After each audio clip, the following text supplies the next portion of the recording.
hojilla, ¿cómo es que dice la propaganda aquella, Nicolás? Hojilla raspapalante, que duran hasta que aguante. Mario, ¿qué tal? ¿Cómo está la hojilla hoy, chicos? Anoche te estábamos viendo, Fidel no se pierde la hojilla. Rumbo al socialismo, con Chávez, todos somos sus hijos e hijas. El pueblo es el hijo de Chávez. Honor a Mario Silva y a su programa La Hojilla, que en vida del comandante Chávez en este planeta, digamos, en vida terrenal, bueno, lo defendió con todo, pues, con todo, con los codos, con las uñas, con la verdad, con todo, siempre lo defendió. Gracias, Mario Silva, gracias, hermano. Gracias, hermano. Prepárense.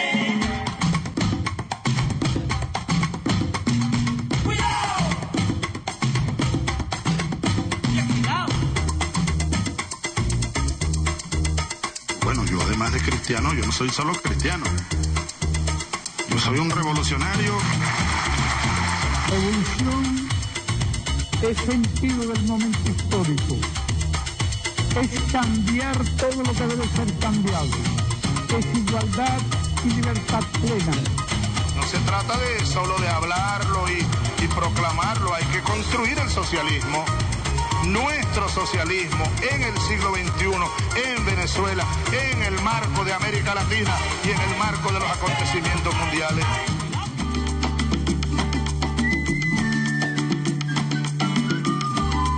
Si esto no me enciende, quiere decir que todavía no se entiende. Es necesario pues juntar toda palabra y al practicarla sea posible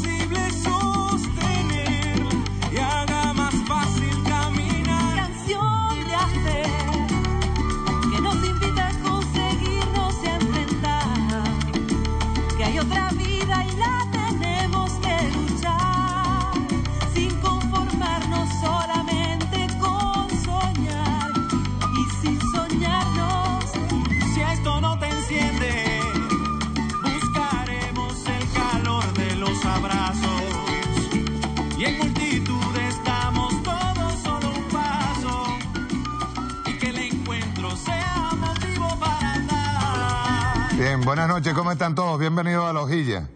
Bien, hoy tenemos una entrevista con un invitado de honor, amigo desde hace bastante tiempo ya. Yo estoy inventariado aquí. Estoy inventariado ya en La Hojilla. De los tiempos en que viniste, la primera vez que fue cuando se estaba montando la escuela de cine, de sonido, arte, cine. Aquí Imagen y sonido. Imagen y sonido. Sí, sí. Aquí. Fernando Buenavac con nosotros, que viene invitado por el Premio Libertador del Pensamiento Crítico como jurado. No nos puede dar el resultado. No. Bien. Fernando. Pero se sabrá. Se sabrá. Fernando Buenavac, filósofo, también está en la Universidad de Filosofía. Sí, señor. Sí, señor. Y aparte de eso.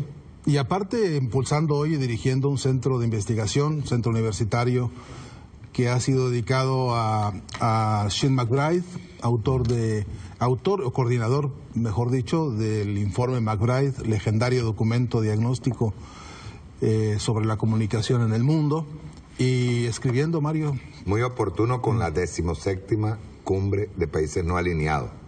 Sí. Comienzo. Fernando, importancia de la cumbre.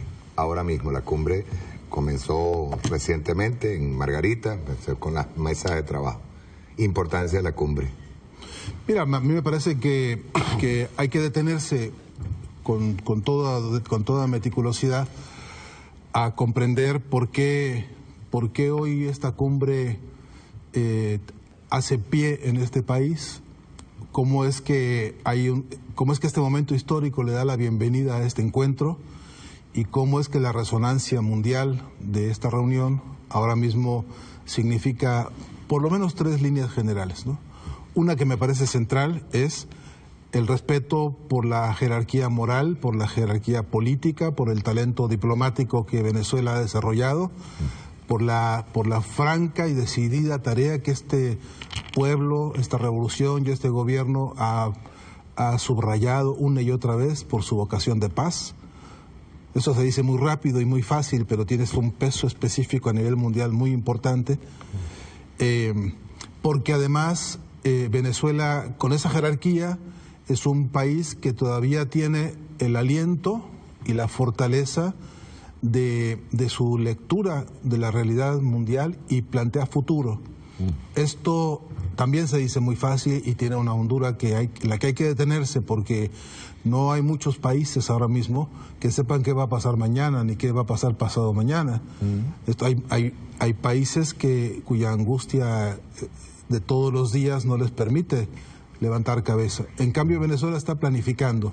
Venezuela tiene el vigor del Plan de la Patria, tiene el vigor de esto que Venezuela ha venido siendo como bastión moral continental y mundial. Y la tercera razón, que la digo también muy sintéticamente, que me parece a mí también de vital importancia, es que Venezuela es el motor que puede hoy revitalizar y relanzar el propio movimiento de los no alineados. Me parece que se va a ver muy claramente en todas las mesas de conversaciones y en los acuerdos y en las declaraciones finales, se va a ver muy claramente la mano firme de Venezuela en esta plataforma que es hoy histórica, para relanzar una importante tradición antiimperialista, anticolonialista y libertaria por la paz, que me parece que es el alimento básico de este relanzamiento. Por lo tanto, en síntesis, la jerarquía hoy mundial de que esta Venezuela presida justamente ese movimiento va a tener consecuencias, y las tiene ya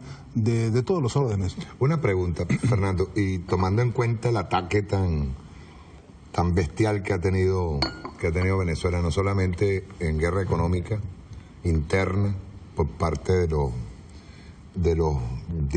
esbirros, pues yo decía ayer, decía recientemente en un programa, decía que la oposición no tiene planes, el plan no tiene el imperio, la oposición son simples herramientas. Ahora, ¿qué importancia tiene en este momento que Venezuela tome la presidencia?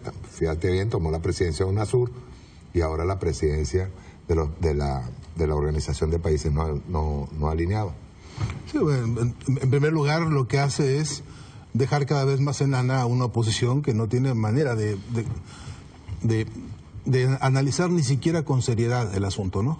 Hay una oposición a la que hay que reprocharle, en todo caso, ni siquiera hacerlo, en el sentido de lo que alguna vez escuchamos en algunas oposiciones.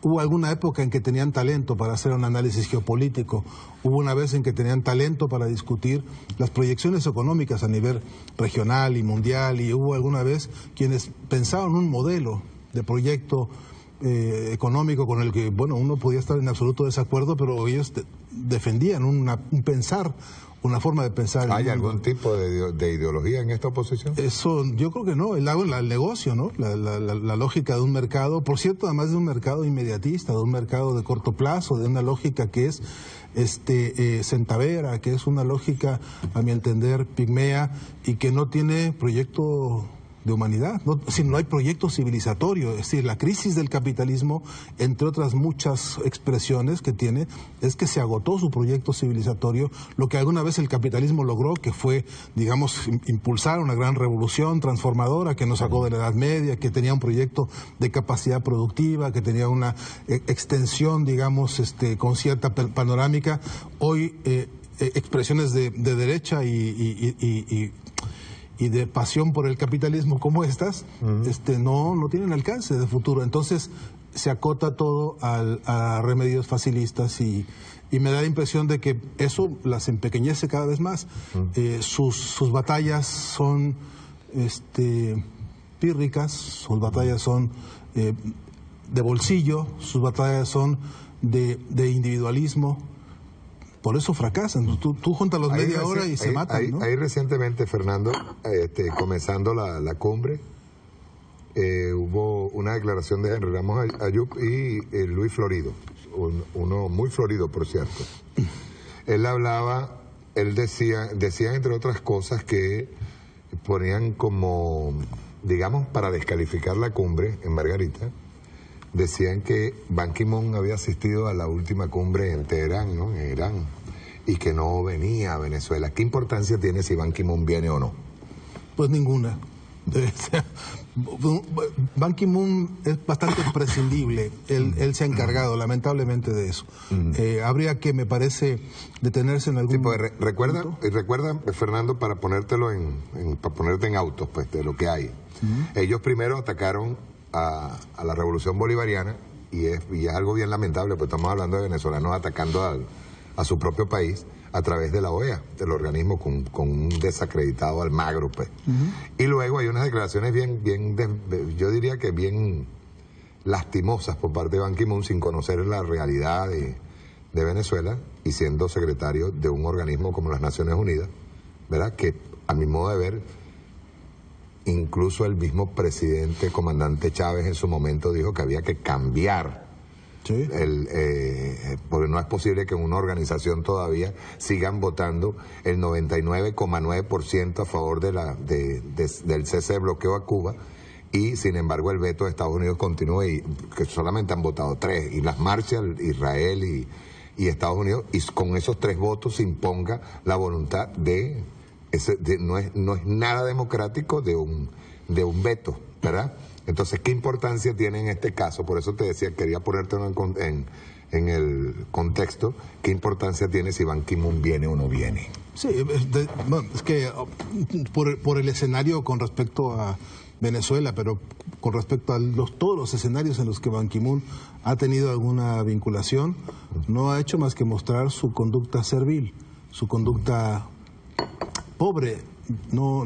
También es que hay que decirlo claramente, siendo presidente responsable, secretario general de un organismo de tal envergadura, no ha sido capaz de pronunciarse por el drama que se vive en el Mediterráneo. Yo todavía no escucho que tenga un gesto de dignidad para hablar de los atropellos y los crímenes que se están cometiendo contra los pueblos en Siria, si quieres, o en la defensa de los niños en este planeta, o por ejemplo, si quieres levantar la mira, discutir y denunciar los procesos de espionaje y de manipulación mediática del gobierno de Estados Unidos. Obama, conocido hoy, famoso como el espía más grande del mundo, ¿no?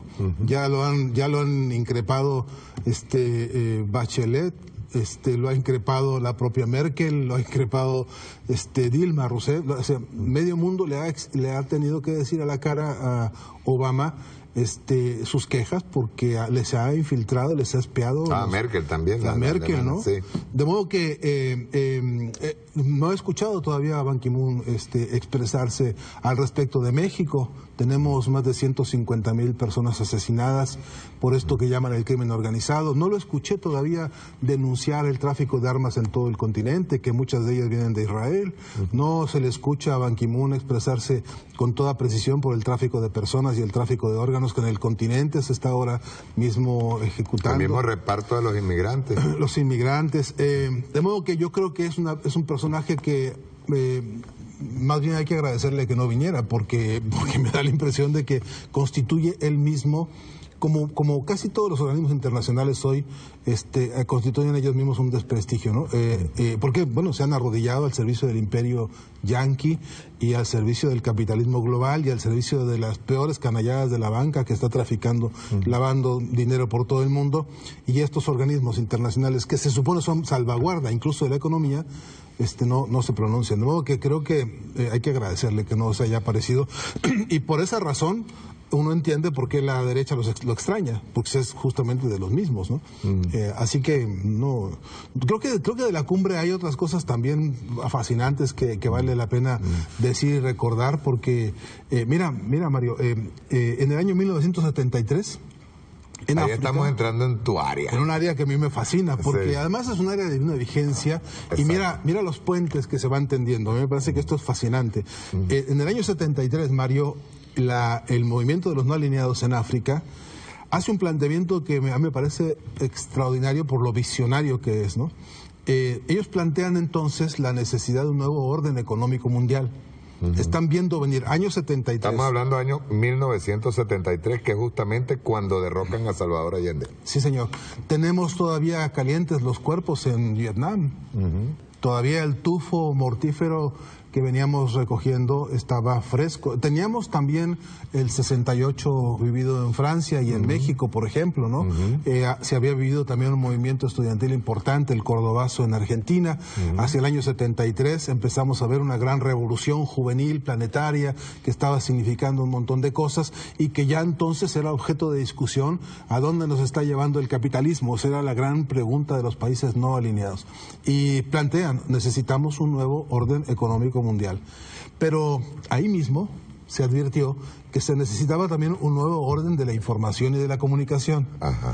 En ese entonces veían venir los países no alineados un proceso acelerado de concentración monopólica de medios. Ya grandes, importantes conglomerados. Tenían claro los medios de comunicación en ese momento la importancia vital que tenían. Fíjate bien, yo en el pasado programa, una de las cosas que presenté, Fernando, y me llamó mucho la atención, están saliendo videos nuevos en el caso de Chile, de Allende, y las televisoras vinieron a mostrar realmente las imágenes del bombardeo a La Moneda 3 meses después. Ya había claridad sobre cómo se manipulaban. Cómo se manejaban los medios, cómo se cerraban ante lo que era una agresión al pueblo. Así es. Bueno, pues esos países no alineados hacen una propuesta que es: vamos hacia un nuevo orden económico y un nuevo orden de la información y la comunicación. En aquel entonces, eso sí, un líder de la UNESCO, que tenía otra sensibilidad muy distinta a la de Ban Ki-moon, y aquí se notan las diferencias de la historia y de las épocas, ¿no? Ese secretario de la UNESCO recoge la propuesta de los países no alineados y dice: vamos a hacer un diagnóstico mundial serio, vamos a hacer un estudio global sobre cómo está realmente esto que ellos dicen que es un proceso de monopolización de medios de comunicación, y pintemos un panorama global, ¿no?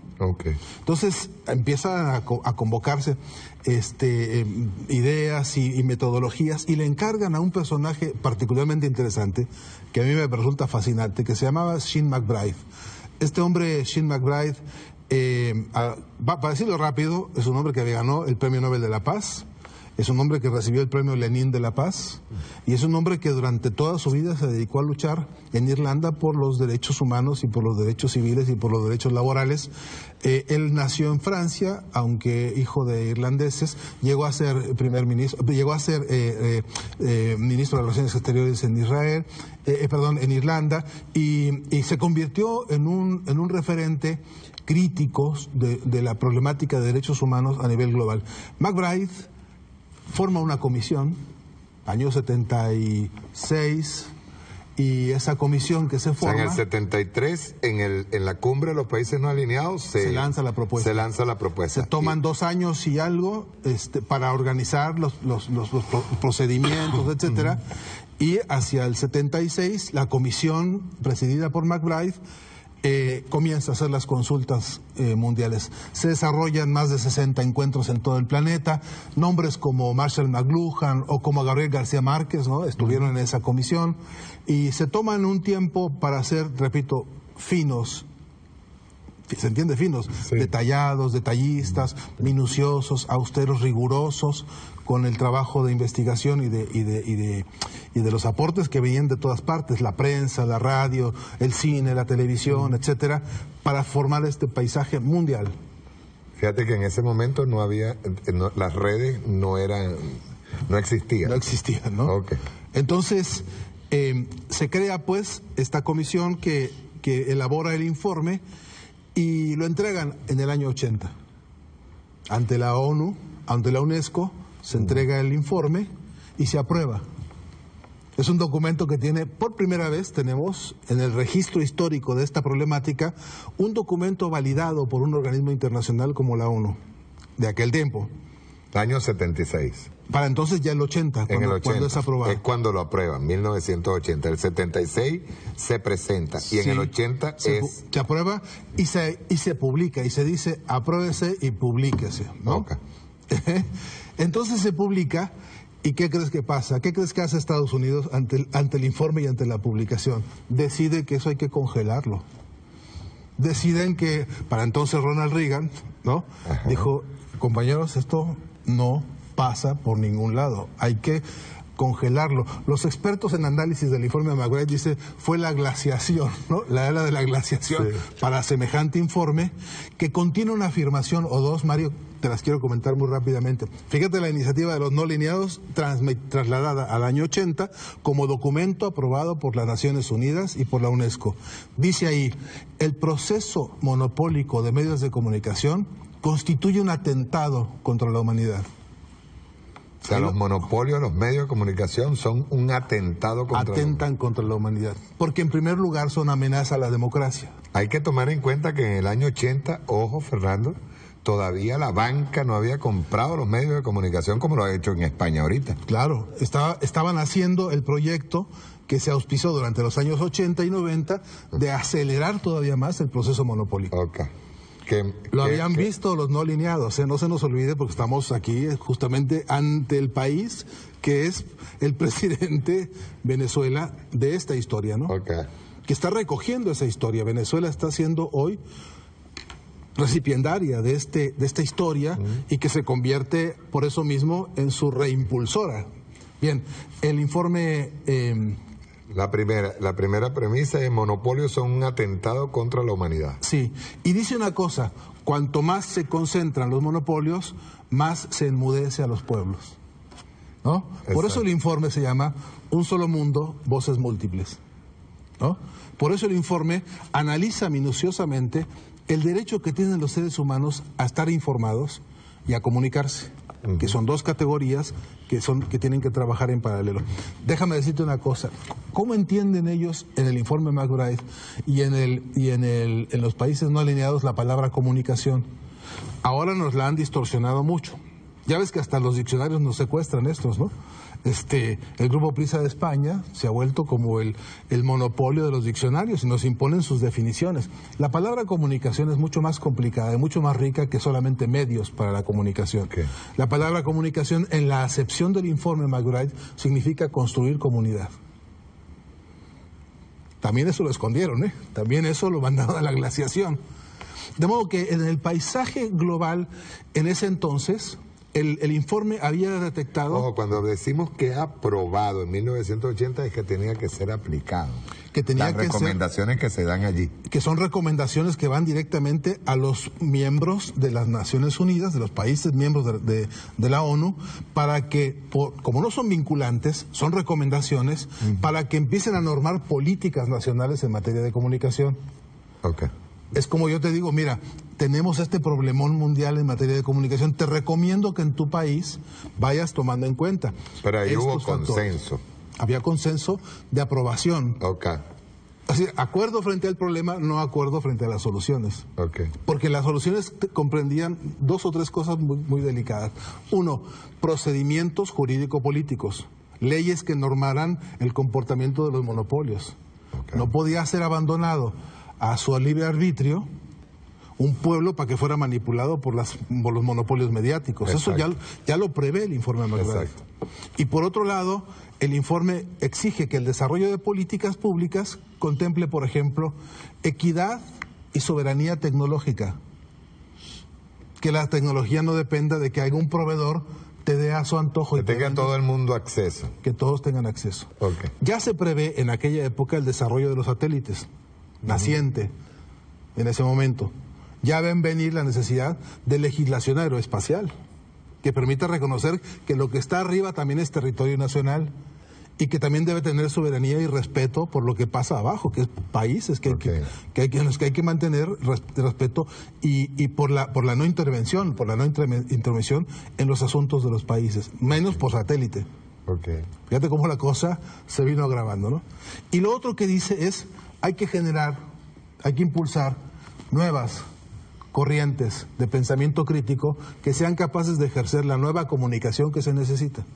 La formación de profesionales, la formación de comunicadores. Ellos nos acusan a nosotros, digo, las transnacionales y los grupos monopólicos nos acusan a nosotros de que nosotros violamos el pensamiento. O sea, nosotros obligamos un pensamiento único. Ah, sí, claro, bueno.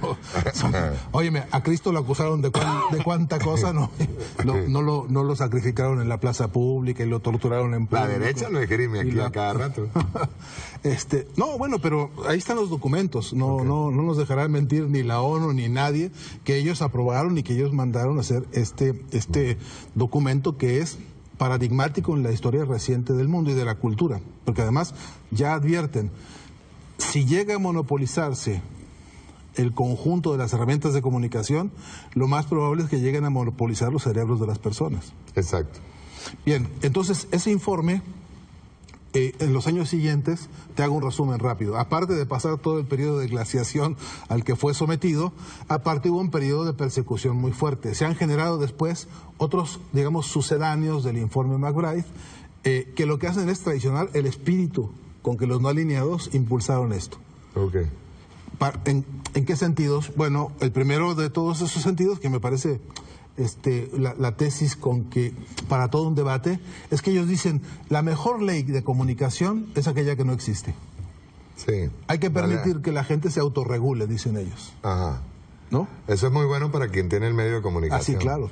Para el monopolio. Obvio. El que emite el contenido es el que gobierna. Y dice, yo digo cuáles son las leyes de comunicación porque yo soy el que la ejerce, yo soy el que la entiende. Y dice nada más, los documentos que pelean contra el informe McBride, que lo que hay que hacer es que el Estado no se meta en asuntos que no competen al Estado, como la comunicación. Bien. Ahora, una cosa, de 1980 a 2016, ese informe tiene vigencia ahorita más que nunca. Más que nunca, porque ahora yo en el instituto universitario en el que yo estoy trabajando, que se llama Shin McBride, en homenaje justamente a todo lo que estoy ahora tratando de relatar, si me hago entender, estamos proponiéndonos formalmente iniciar el desarrollo del segundo informe McBride. Esta es la responsabilidad en la que nos hemos metido. Por una razón muy simple. Todo ese diagnóstico de los años 80 hoy está peor. Todo aquello que vinieron los países del movimiento de los no alineados, por lo que pensaron que era urgente un nuevo orden mundial de la información y de la comunicación, hoy está peor. Hoy ya se consolidaron los procesos monopólicos en el mundo. Son 6 dueños en el planeta que controlan los 6.000 más importantes medios de todo el orbe. Imagínate, son 6 personas, dueñas, 6 dueños de los 6.000 medios de comunicación más poderosos. El mapa mundial dice 2 cosas, Mario, para tomar muy en cuenta. La principal actividad económica del planeta es la industria de la guerra. La segunda actividad económica más importante es lo que llaman industrias culturales, medios de comunicación. Medios de comunicación. En un porcentaje arriba del 82, 83%, esos medios son propiedad de esas empresas bélicas. Y además son campos de entrenamiento para una serie de investigaciones de guerra psicológica, de control de masas, de manipulación, por un lado, de conductas para el consumo, para el consumismo, para decirlo más precisamente, y luego, por otro lado, para el control de mentalidades, la subordinación de mentalidades, para el control político. Una parte aquí, estamos hablando entonces de la manipulación, incluso teniendo una crisis de la que no ha salido el capitalismo en el año 2008. El año 2008 tiene su caída, pero estrepitosa, y no han podido salir. La única forma es seguir manipulando. El caso del Brexit también, Fernando, nos indica que hay una seria distorsión de la economía. Sí. Bueno, no podríamos explicarnos México hoy si no fuera porque un aparato de control mediático como Televisa y TV Azteca han parido al mismísimo Peña Nieto y lo han impuesto para que a su vez sea promotor de, por ejemplo, la privatización del petróleo y la privatización de la luz. Y entonces estos aparatos se han convertido en el caldo de cultivo, en el núcleo, en el nicho de donde salen los proyectos neoliberales, garantizando 2 cosas. Uno, como dice el presidente Correa, ¿no? Ahora se necesita jueces corruptos y medios de comunicación corruptos para sustituir a los viejos aparatos militares que teníamos, ¿no? Los dictatoriales. Exacto. La conducta ahora tiene 3 objetivos muy concretos. Ya no es suficiente ponerte la bota militar, es verdad. Ahora lo que se quiere es que tú, además de tenerte oprimido y explotado, tú lo agradezcas. Exacto, lo acepte. Que además de agradecerlo, lo aplaudas. Que además de que lo aplaudas y lo agradezcas, lo transfieras como lo mejor posible. Que tú le digas a ellos, ustedes siempre han tenido la razón de cómo nos han tratado. Y además, y en la parte más grave y más dramática, que tú consideres que ese es el patrimonio que tienes que entregarle a tus hijos. La moral de la esclavitud. O sea, vamos a hacer un ejemplo práctico aquí, Fernando. ¿Sí? Caso Argentina. Bueno, ahí se coagulan todos estos elementos, ¿no? Ahí tienes un presidente que está dictaminando lo que llaman allá tarifazo. Pero antes de llegar Macri, ¿por qué? ¿Por qué? ¿Por qué? O sea, por eso te decía lo del ejemplo. O sea, antes de llegar Macri hubo una digamos, una operación psicológica para que la masa votara contra sí misma, pues. Sí. Es que fue posible diseñar en una sala situacional de guerra oligarca contra los pueblos, fue posible desarrollar 2 o 3 cosas. Uno, es verdad que el gobierno de Cristina Fernández y de Néstor Kirchner hicieron lo imposible por rescatar un país que estaba en condiciones como las que se encontraron. Es verdad que ese proceso no puede ser milagroso, que hay muchas cosas que se van avanzando, y es verdad que se dejan cosas, huecos, vacíos. Y en política todo hueco que tú dejas, vienen allí y te lo llenan. Exacto. Entonces, sobre todo si se tiene el poder que se tiene en los medios. Exactamente. Okay. Una nimiedad, cualquier nimiedad, puede convertirse en tragedia en manos de estos. Exacto. Y una tragedia puede convertirse en silencio también en manos de ellos. Okay. De modo que un golpe económico como el que se ha dado, por ejemplo, decidieron que ellos pueden transitar con conductas, decisiones y políticas antidemocráticas por adentro de las instituciones democráticas de un país. Encontraron la manera de meterse al proceso electoral y por adentro de ese proceso electoral aprovecharlo para traicionar a la gente. Esto es una ecuación que merece mucho cuidado para el análisis, porque... O sea, por eso te estoy pidiéndote que nosotros partamos de ese ejemplo.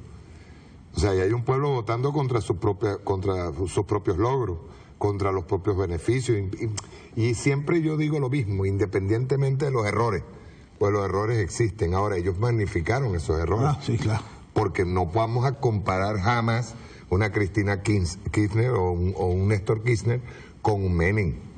No. O sea, eso es incomparable. Imposible. Pero es verdad también que hay, por ejemplo, vamos a ver, casos concretos.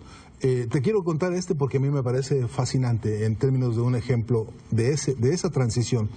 El periodo menemista privatizó las jubilaciones de las personas. Se las entregó a un pool empresario que, dominado por el Grupo Clarín, empezó a hacer la gran pachanga, te imaginarás, con la plata, con el dinero, con la masa que implica las jubilaciones de un país. Okay. Se las entregaron para que ellos empezaran a hacer... Para explicarle aquí a la gente ahorita que cuando la época de Menem es precisamente época de Cuarta República aquí en Venezuela. Sí. Quedamos, o sea, cuando estaba en pleno apogeo la política neoliberal de los Chicago Boys. Así es. Okay. Así es. Entonces, entrega el paquete privatizador, el paquete de las jubilaciones al reino privatizador, y entonces empiezan a hacer el gran negocio de las apuestas y de meterse a la bolsa, a invertir aquí y allá, a comprarse acciones en cuanta empresa te imagines. En fin, con el Corralito y con De la Rúa, etcétera. El golpazo brutal que significó. Tú imagínate que un día en ese banco en el que tú pones tus ahorros o tu jubilación... No tienes más dinero. ¿Qué pasó con el Banco Latino? Al día siguiente está cerrado. No hay ni silla, ni teléfono, ni nada. Está cerrado simplemente. Se fugaron con todos los recursos y con toda la plata de la gente. Entonces, incluidas las jubilaciones. Néstor y Cristina organizan un plan de recuperación de las jubilaciones, lo cual implica expropiarle al Grupo Clarín eso que tenían ellos, no solamente la masa de dinero, sino además que es su responsabilidad. Sí, exacto. Además todas las acciones de todas las empresas donde tenían invertida esa plata. Exacto. Entonces, ese negocio no podían haberlo hecho si no hubiera habido una contención mediática que defendiera la mentira de que que colapsó el sistema financiero, que quebraron las empresas pobrecitas, esas que estaban manejando el dinero. Que había que auxiliarlas.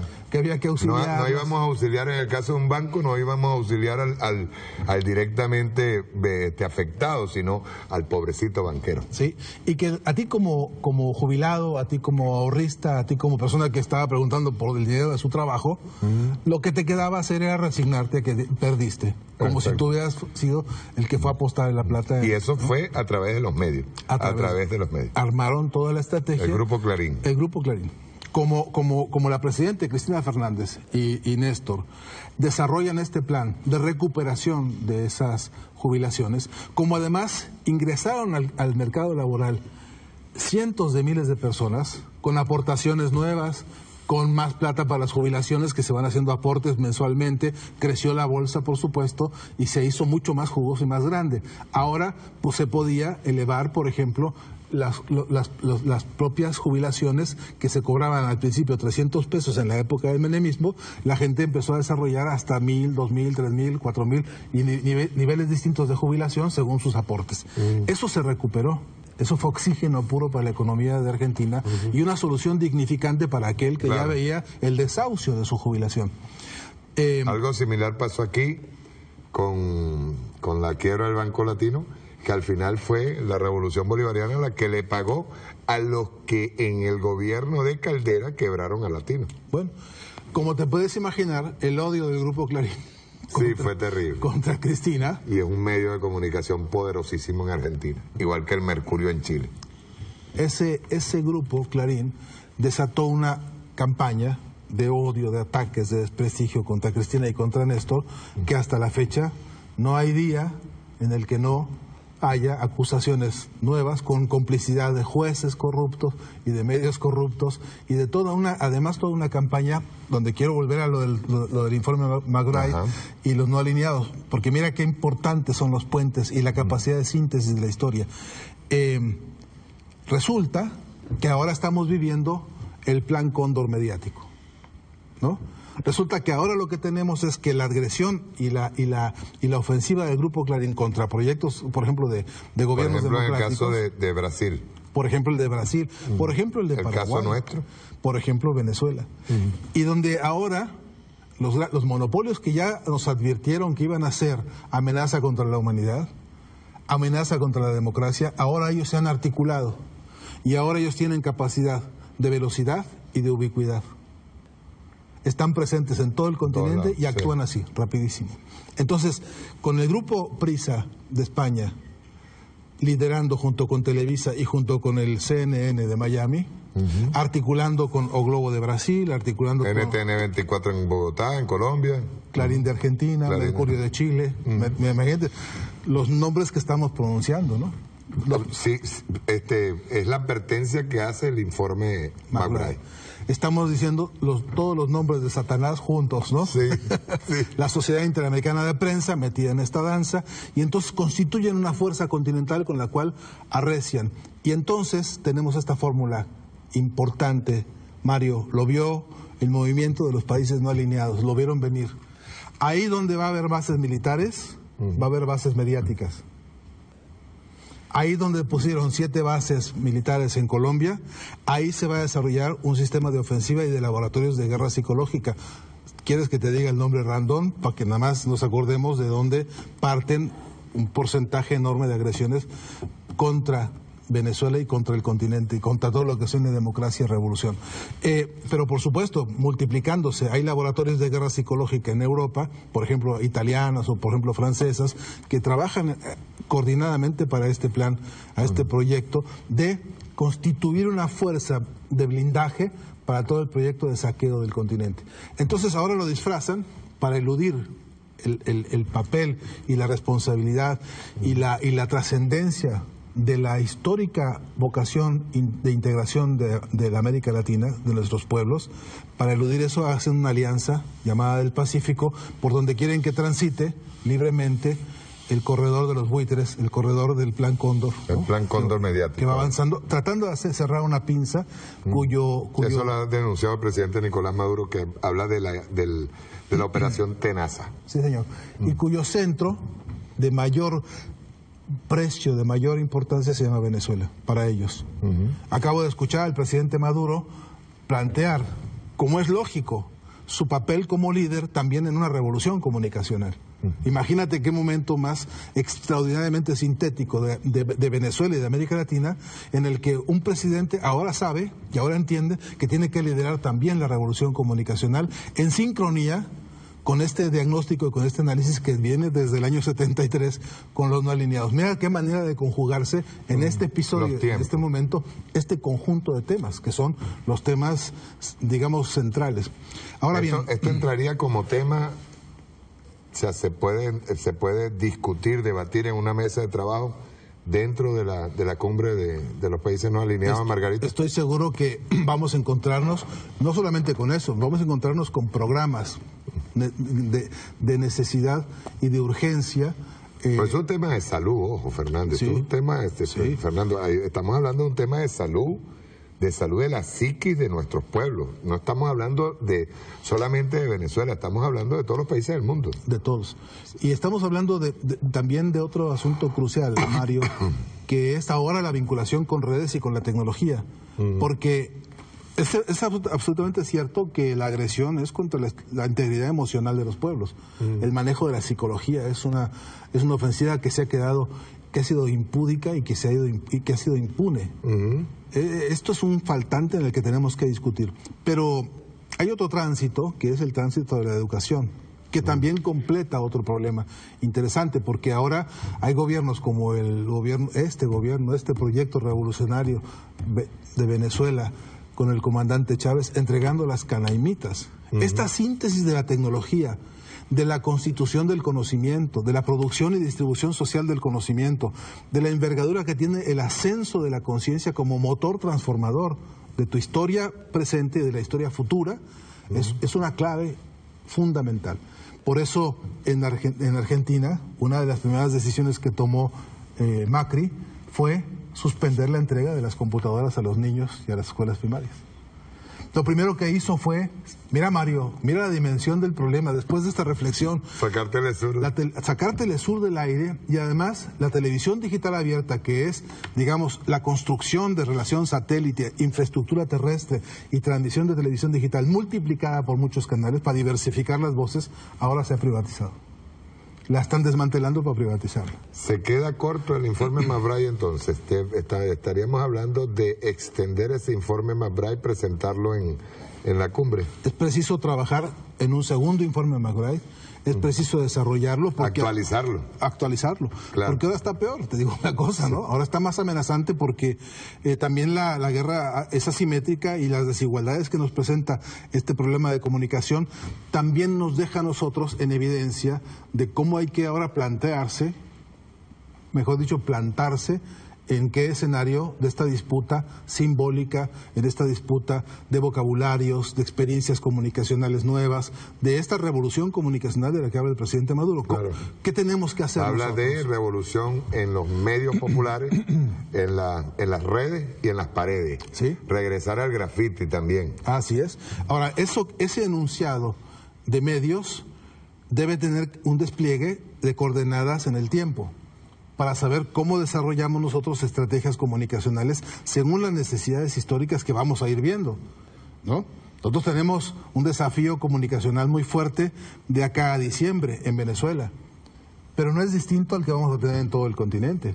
Se nos va a empezar a desplegar en todo el continente un conjunto de necesidades porque hay procesos electorales en el próximo año. Exacto.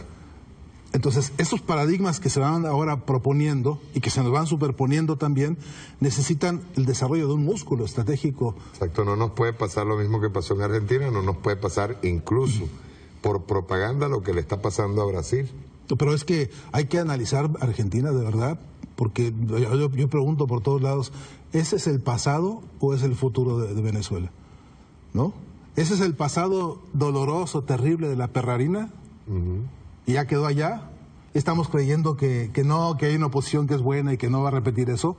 ¿O justamente eso es lo que tienen en mente estos para arriba? Vamos a entrarle ahorita, vamos a ir a un corte y vamos a entrarle después, al regreso, vamos a entrarle directo a qué es lo que se propondrían, o cuál es la propuesta en este caso a la cumbre pues, de los países no alineados. Échale pichón. Bueno, vamos a un corte y regresamos. Nuestra voz no callará. Somos ese bravo pueblo por el cual Bolívar dio su vida. Nosotros somos los pobres, todos nosotros con Chávez. Nos hablamos y escuchamos de la miseria a la gente. Nosotros somos la clase asaltada desde siempre. Entre dolores y sueños, sin que nos doblegue el hambre. Somos los pates en el suelo, los que no los para nadie. Nosotros somos los pobres, todos nosotros con Chávez. Somos pa' los poderosos, chusma, turba, lumpen, monos, malandros, zarrapas. Bien, continuamos. Bien. Cuando nos fuimos hablábamos de propuestas. Primero, vamos desde macro a micro. Propuestas hacia la cumbre del movimiento de países no alineados, pero también quería recordar que tú le propusiste una oportunidad al comandante Chávez, una cumbre de presidentes para tratar el tema de los medios de comunicación, ¿verdad? Pero vamos primero con lo de qué propuesta tienen con respecto a la cumbre. Ya, los no alineados, cuando concibieron la necesidad de un nuevo orden mundial de la comunicación, del nuevo orden económico y también del nuevo orden de la comunicación y de la información, habían hecho también una reflexión sobre, bien, pero ¿de dónde sacamos ese nuevo orden? ¿Qué significa lo nuevo en todo caso? ¿Y bajo qué concepto de orden? ¿No? Claro que eso produjo muchos debates porque decían, algunos dijeron, los enemigos dijeron, quieren un nuevo orden porque quieren crear dictaduras en las que se prohíba la libertad de expresión y bla, bla, ¿no? No, y quedaba muy claro en esas declaraciones y en esas propuestas, que después consolidó muy bien el informe de McBride, dos cosas que son centrales. Uno, estábamos viviendo un fenómeno tan nuevo, a partir del final de la Segunda Guerra Mundial, el proceso de aceleración monopólica y después, obviamente los años 80 y 90, que esto se desató con locura, empezaba a dejar en claro que se requería con urgencia la formación de nuevas doctrinas, nuevas teorías, nuevas escuelas, nueva epistemología, palabrejas todas raras, pero una nueva educación respecto a lo que la comunicación y los medios son y deberían ser como instrumentos de liberación, como instrumentos de garantía. Y cuando hablamos de liberación hablamos de no hacer daño, sino para la construcción. Claro. Cuando decías lo de la comunicación, ¿cuál era el concepto? Construcción de comunidad. Ajá. Para construir comunidad de manera igualitaria. No solamente, esto hay que recordar siempre el comandante Chávez, cómo insistía, no solamente con igualdad de oportunidades, sino sobre todo con igualdad de condiciones. Dos premisas que son fundamentales en este campo. Entonces, como ya nos habíamos acostumbrado, nos habían adoctrinado a entender que la comunicación son los medios, que la libertad de expresión es cosa nada más de los medios, había que replantear que no, que se trata de los pueblos, que la urgencia de la libertad de expresión es la libertad de la expresión de los pueblos. Esto resintoniza la cabeza y nos pone en evidencia que no habíamos desarrollado ni escuelas de formación de profesionales y de expertos y de técnicos en esa nueva comunicación que construye comunidad, y tampoco habíamos desarrollado, digamos, la distribución equitativa y soberana de las tecnologías para liberar la expresión, para liberar los caudales expresivos de los pueblos en todas sus dimensiones, escritas, audiovisuales, incluso artísticas. Todo este proyecto ya incluye, dentro del proyecto del informe de McBride, la necesidad de replantearse todo el proyecto educativo y además la fase también compleja y fundamental de la experimentación. Este fenómeno del proceso acelerado de concentración monopólica impide el desarrollo de formas libres de la comunicación. Nos acostumbra a que es así, según ellos dicen, a que un noticiero es como ellos lo pintan, como ellos lo hacen, como ellos lo imponen, y que entonces cuando hacemos nuestros noticieros a veces estamos fuertemente influenciados por los formatos que ellos con los que nos han alfabetizado. Llegó a usarse ese término. Esa alfabetización audiovisual que es el alfabeto de ellos, de los dueños monopólicos de las herramientas, que teníamos que empezar a explorar, a experimentar, a jugar creativamente con las nuevas posibilidades de un proceso de comunicación que, por cierto, está en pañales. que por cierto necesita mucho trabajo y que estamos por ver todavía lo mejor cuando nos liberemos de este fardo terrible de la lógica del monopolio. Bueno, entonces, esto abre una cantidad de interrogaciones que son, si el informe prevé la necesidad de cambios, si los no alineados están pensando en un nuevo orden de la comunicación y de la información, la siguiente fase de la pregunta dura es ¿y cómo tiene que ser? ¿No? Entonces, una respuesta es, hay que cambiar a los protagonistas de ese proceso de comunicación. En lugar de una comunicación que se vuelve representativa, pasar a una comunicación participativa. Construir la comunidad de manera participativa. Que los sujetos de los procesos distintos, de las distintas luchas en los distintos campos, sea científico, sea artístico, sea comunicacional, sea la lucha donde se dé, sea la norma de los nuevos sujetos protagonistas participativos que sustituyan la representación de... ¿Tú sabes qué diría? Tú sabes que Estados Unidos ha venido cambiando al enemigo. Ahora el enemigo no es el comunismo, sino la democracia protagónica, o sea, participativa y protagónica. Claro. Pues es que es un demonio, ¿no? Para ellos, Ajá. como que los pueblos toman la voz y dicen lo que piensan y lo que sueñan. Imagina tú una comunicación participativa y protagónica, donde el pueblo tenga acceso completo para expresarse. Ese es nuestro desafío. Mario, ese es nuestro desafío, ¿no? Pero tenemos dos problemas interesantes que resolver. Una cosa es que hay que revolucionar las formas de la comunicación y la otra es que tenemos un problema duro con el contenido, con la semántica, con lo que tengo en mi cabeza y quiero transmitirle a mi interlocutor. Vieja preocupación de Fidel, no hay que olvidarla nunca. Él siempre dice, uno de nuestros grandes desafíos es que no sabemos cómo transmitir nuestras ideas. Es un reto importante, ese es nuestro reto generacional. Es lo que nos toca a nosotros enfrentar ahora mismo. Entonces, se vuelve entonces necesario tener consenso, porque eso no puede depender ni de un grupo, ni de un sector. No, se requiere que las voces múltiples, dinámicamente, participando para producir semejante cambio. Pero con un programa humanista, con un programa de paz, con un programa que ponga a los seres humanos y a sus derechos como condición paradigmática. Como por condición, encima de la violencia, la alienación, el consumismo. Los antivalores de los que el presidente Maduro... Es tremendo reto para la humanidad. Tremendo reto. Y entonces, bueno, pero está claro que no podemos arreglar eso de la noche a la mañana. Sería, bueno, una pretensión. Primero que nos vamos contra un enemigo poderosísimo, que ha tumbado gobierno. Sí, pero también, por otro lado, que hemos tenido magníficas experiencias. Goliat y David, ¿no? Mira... Yo no puedo nunca en esta disquisición, en esta reflexión, olvidarme de un caso en el que yo he trabajado mucho, Mario, y he escrito sobre eso muchas cosas.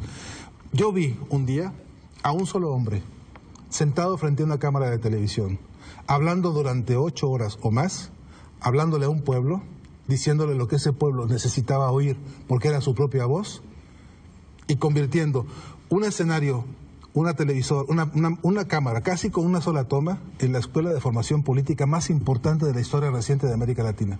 Se llamaba Aló Presidente. Y esa experiencia nos pone en claro que no es un problema de grandes efectos, que no es un problema de extraordinaria locura de tecnología, es un problema de claridad política, del contenido que hay que decir en el momento histórico en que es necesario. Entonces, ese hombre, usando canciones, usando lo que estaba, el lápiz, el mapa, el dibujo, anécdota, casi diría los más elementales de los recursos de comunicación, levantó un portento comunicacional como el que hemos podido ver, como ejemplo, como lo que es este fulgor de inteligencia que Hugo Chávez, entrañable y extrañado amigo y comandante, hizo para enseñarnos que hay un problema de actitud, un problema de inteligencia y un problema de pueblo que necesita hablar a través de su propio caudal, como fue ese caso. Bueno, entonces nos queda ahora más compleja la cosa, porque resulta que mientras algunos creen que hay que correr a comprar cuanta tecnología aparezca nueva, ¿no? Y entonces hacer de eso como una especie de desafío tecnológico que si no dominamos no podemos decir lo que queremos, ahí tienes un hombre que te decía, agarren el megáfono y salgan a la plaza y encuéntrense con la gente y toquen la puerta, porque también el cara a cara comunicacional es fundante y es necesario y es indispensable. No es la estética como alienación, ya, no. O sea, eso hay que ya, los avances tecnológicos han sido utilizados siempre para alienar. Una tarde pudimos hablar con el comandante Chávez sobre el problema estético. ¿Cómo resolvemos? Él se preguntaba en la práctica estas cosas, ¿no? Decía, a la práctica, compadre, ¿cómo hacemos esto, no? Y entonces, conversando sobre esto, decíamos, hay que romperle la columna vertebral a la palabra estética para que empiece a significar ética. Que la belleza del futuro, que la estética del futuro sea la ética. Que lo hermoso sea cumplir con el deber. Que lo hermoso no sea la decoración, ni los vestidos, ni las operaciones, ni las cirugías, ni los botox, ni nada. Que la belleza sea cumplir con lo que un ser humano tiene que cumplir para ayudarle al otro ser humano a ser cada día más digno y mejor humano. Esto que acabo de decir se dice re fácil, pero hay que convertirlo a todas las expresiones posibles, ¿no? Bien, como esto no lo puede resolver tampoco un sector o un gobierno, por eso mismo, y porque está en el alma mismo de lo que los no alineados habían planteado, un día se me ocurre plantearle al presidente Chávez que ya que están todos estos presidentes de esta etapa revolucionaria en el continente, con esta voluntad de discutir estos temas, ¿por qué no juntarse todos en una cumbre de presidentes para discutir comunicación? ¿Por qué no nos ponemos de acuerdo en 5 puntos concretos para discutirlo?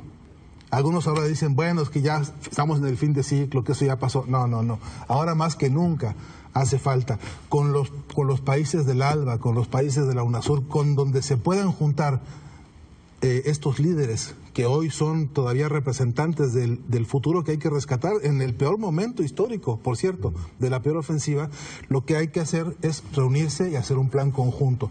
¿Para qué? Te digo bien rapidito, para no abusar demasiado, pero una tarea importante es discutir la importancia de hacer un balance de cuánto dinero se gasta y se invierte en materia de llamada comunicación que no construye comunidad. Porque eso es una fuerza política que no podemos dejar pasar en blanco ni en abstracto como si no ocurriera. Ahí hay un asunto muy importante, que es toda una economía que se está moviendo, la segunda actividad económica mundial. Hay que cuantificarla muy bien.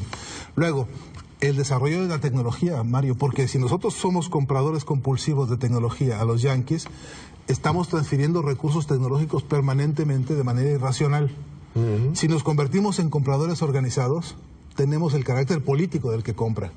Adquirimos rango de adquiriente político, que puede incluso exigir y poner reglas en la adquisición, para que no te vendan ahora una cámara que queda descontinuada en 6 meses. Exacto. O que se te apagó el chip y ya no pudiste hacer funcionar el teléfono, o que cualquiera de esas trampas del consumismo que te obligan a estar comprándoles tecnología permanentemente, y por lo cual gastamos en este continente. Por eso odian lo de la transferencia tecnológica y que uno se pueda construir su propia tecnología. Así es, y que no te lo van a permitir. Por eso no fabricamos ni un tornillo de todas esas herramientas que se usan para la comunicación.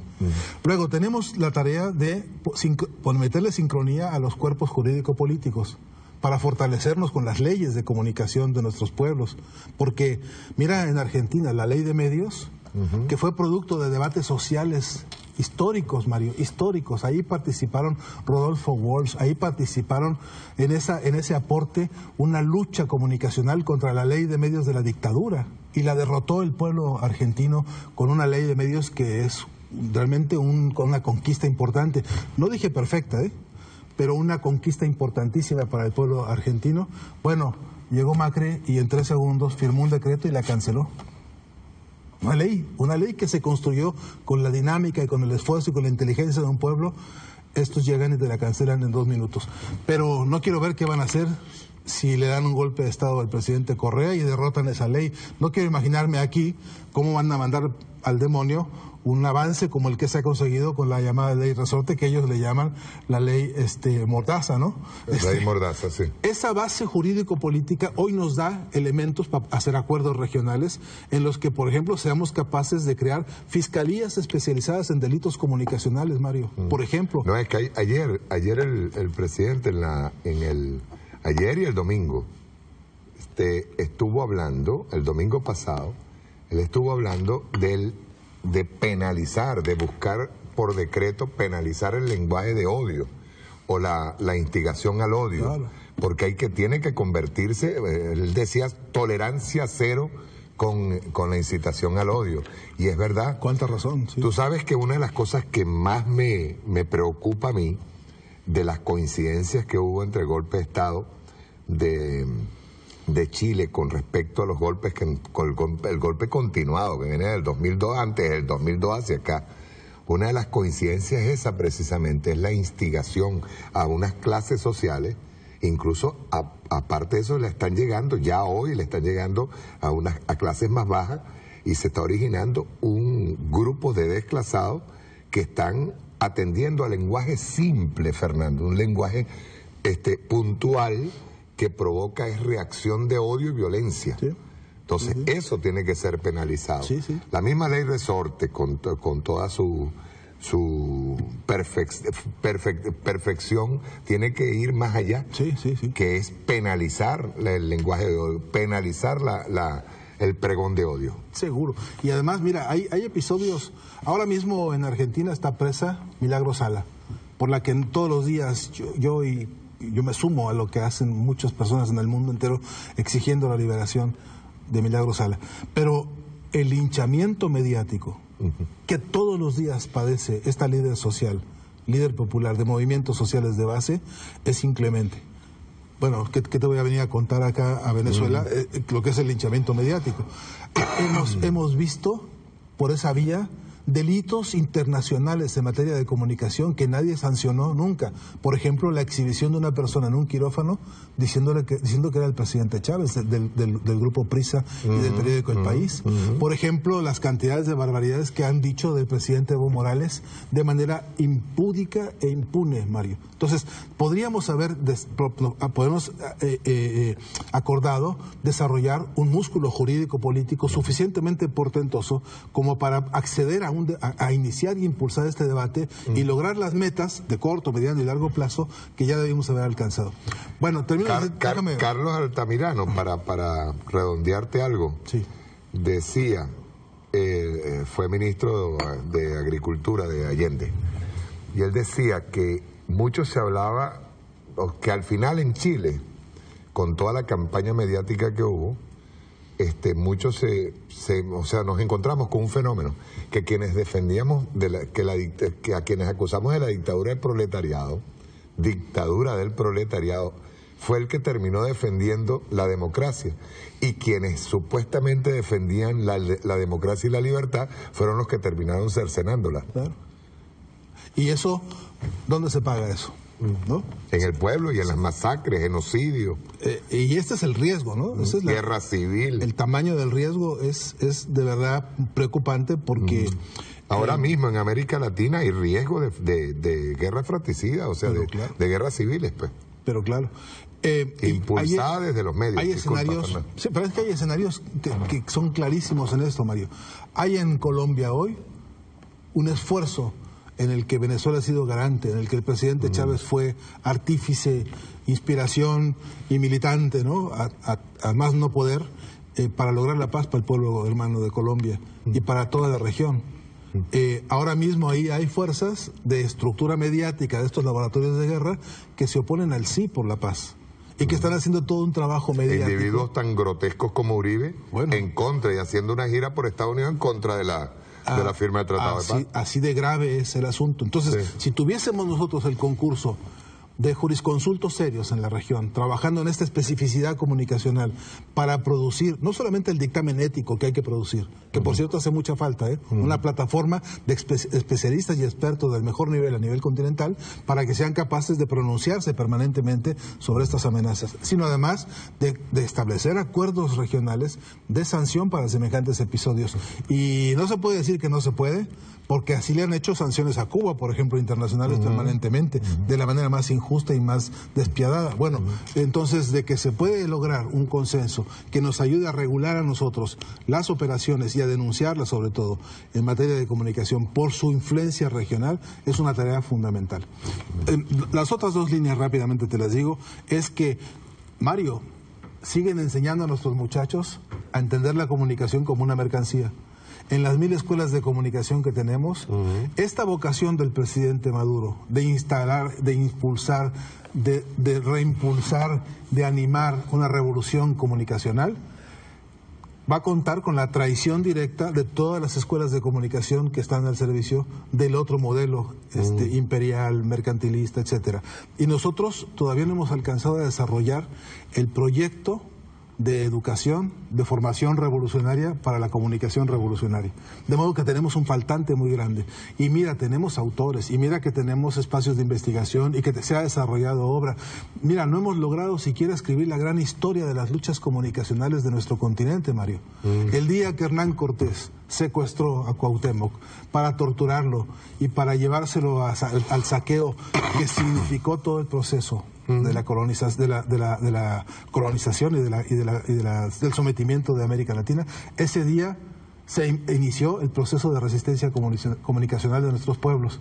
De esa lucha, de esas luchas, hasta las luchas que hoy estamos verificando allá en los barrios profundos de Argentina, por lograr un muro, por lograr una radio, por lograr un volante con el cual comunicar el malestar y los proyectos revolucionarios de Argentina o de Brasil ahora mismo, ¿no?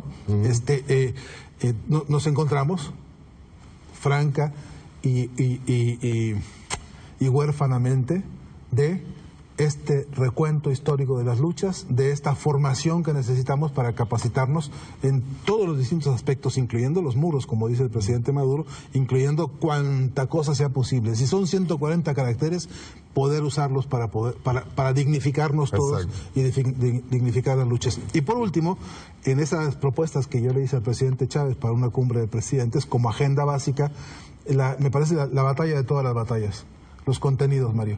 Porque tú imagínate, hagamos un ejercicio a estas horas, tú y yo pensando, recordando tantas cosas y pensando el futuro. Suponte que mañana tuviésemos a nuestra disposición los pueblos la oportunidad de la comunicación participativa. Que lográramos superar todo este plasma, toda esta costra de representatividad que hay, que nos sustituyen las voces, que nos sustituyen el estado de ánimo para imponernos lo que ellos quieren. Imagínate que hoy tuviésemos disponibilidad de canales de televisión, de radio. Imagínatelo. La pregunta dura es, ¿y ahora qué ponemos? Exacto. Y no es que nos falte. Mi pregunta es si hemos sistematizado esto y si estamos a la altura. Si nuestro discurso, nuestro vocabulario, nuestra sintaxis está a la altura de los hechos históricos, con su importancia. Porque yo me he dado cuenta que tú le preguntas a una persona que logró, por ejemplo, medios alternativos y comunitarios, algunos de ellos, incluso aparatos de Estado que se han desarrollado como en Bolivia, como en Ecuador, como aquí mismo, ¿y qué tal es la experiencia de la comunicación libre? Algunos compañeros te dicen, está bueno, está bien, y su relato se reduce a una afirmación que no representa el conjunto de las experiencias dignificantes. Tenemos que ser capaces de expresar libremente las cosas a la altura de lo que son. Exacto. Este problema de si nuestra capacidad sintáctica está a la altura de la necesidad histórica es un gran problema para nuestro tiempo, y me parece que ahí la formación, la capacitación, el debate, son los grandes pendientes del presente. Entonces, en síntesis, con todo este paquete de ideas, me conduce a decir, bien, entonces, ¿qué hay que hacer ahora? ¿No? Yo digo que hay que meterle mano a BTV. Yo digo que hay que meterle mano a Telesur, bandera importante. Telesur no es un canal de noticias.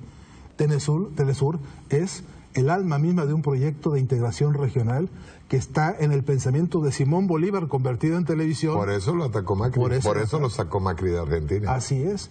Es la espada de Bolívar. Exacto. Convertida en televisora, ¿no? Entonces, hay que meterle mano y hay que saber que o nos actualizamos en el ritmo de las luchas o nos vamos quedando escleróticos. Ya no se puede seguir haciendo programas como se han hecho históricamente. Hoy nos exige la propia dimensión de la dinámica comunicacional de las redes sociales, de la propia, digamos, competencia desleal que tenemos con todos los aparatos seductores del cine norteamericano, de la televisión, etcétera. Nos están robando y comiendo pedazos importantes de la conciencia de los pueblos.